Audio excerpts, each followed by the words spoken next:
Pour commencer, nous vous invitons au centre d'instruction des troupes aéroportées du groupement parachutiste de la garnison de Bobo-Dioulasso pour une immersion.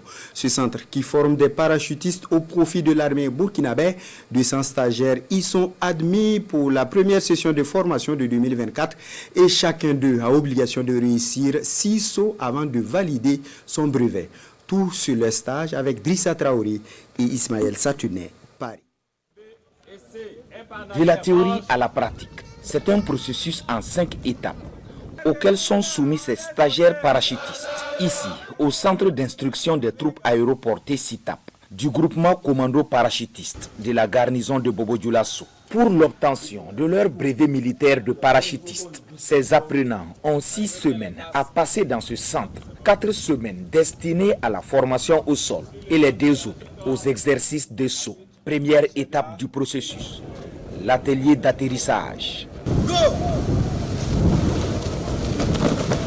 On va leur prendre une position à adopter qui va leur permettre, après l'atterrissage, de se trouver en bonne santé, en mesure de pouvoir accomplir la mission qui leur est assignée. Après avoir reçu les connaissances nécessaires pour un bon atterrissage, les apprenants sont admis au second atelier où ils apprennent à bien s'équiper en tenant compte des moindres détails de sécurité.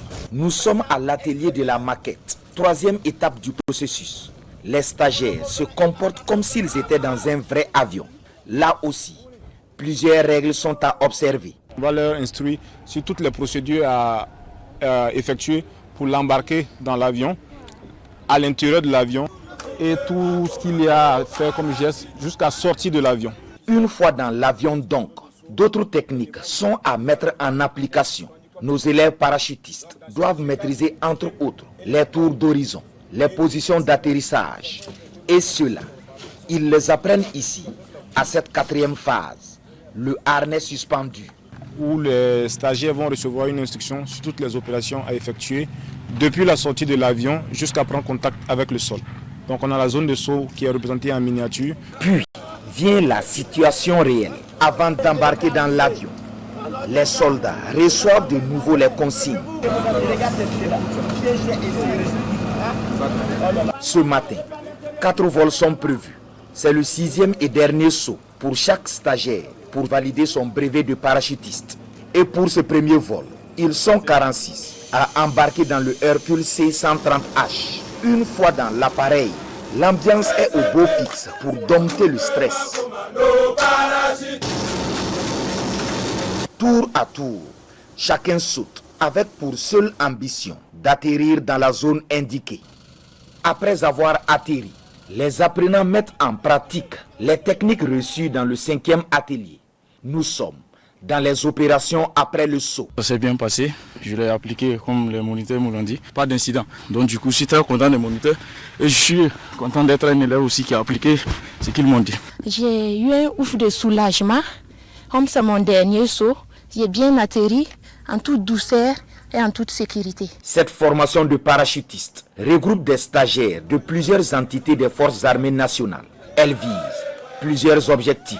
Des objectifs opérationnels. Donc nous donnons des techniques et des tactiques aéroportées. Nous aguerrissons les stagiaires sur le plan physique. Nous leur donnons le goût du risque, le goût de l'action, le dépassement de soi, le don de soi et surtout l'assurance. C'est une formation qui a réuni 200 stagiaires. Nous avons des stagiaires qui sont venus de l'armée de l'air. Nous avons des stagiaires qui sont venus de la gendarmerie nationale. Nous avons des stagiaires qui sont venus du groupement des forces spéciales. Et nous avons des stagiaires qui sont venus de l'armée de terre. Donc ce que nous avons recherché, c'est le brassage entre ces différentes entités, la cohésion au sein des forces armées nationales. Pour le commandant SIA, le métier de parachutiste exige, à l'instar d'autres corps de métier de l'armée, de la rigueur, de la passion, du don et de la maîtrise de soi. Toutes choses qui contribuent fortement à l'efficacité des opérations sur le terrain. Et dans ce contexte de reconquête du territoire national, ces qualités ne peuvent être que des atouts indispensables.